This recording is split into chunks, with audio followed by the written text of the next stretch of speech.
شاکر دادا بڑیا ڈانگی سے پوچھتے ہیں، مفتی صاحب آج 2 بچے جڑوا پیدا ہوئے اور تقریباً 1 گھنٹہ تک زندہ رہے اور پھر دونوں بچے انتقال ہو گئے۔ اوہ ہو، انا للہ و انا الیہ راجعون، دونوں بچے انتقال ہو گئے۔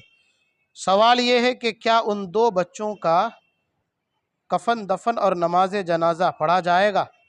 ہاں بھائی، 1 گھنٹہ دونوں بچے زندہ رہے ہیں تو لہٰذا دونوں بچوں کا نام بھی رکھنا پڑے گا۔ آپ تو صرف نماز جنازہ کفن دفن پوچھ رہے نا، ان دونوں بچوں کا نام بھی رکھنا ہوگا، پھر سنت کے مطابق دونوں بچوں کو غسل دیجئے، پھر سنت کے مطابق کفن بھی پہنائیے، پھر سنت کے مطابق ان کا نماز جنازہ بھی پڑھوائیے، پھر سنت کے مطابق انہیں قبر میں باقاعدہ دفن بھی کیا جائے گا۔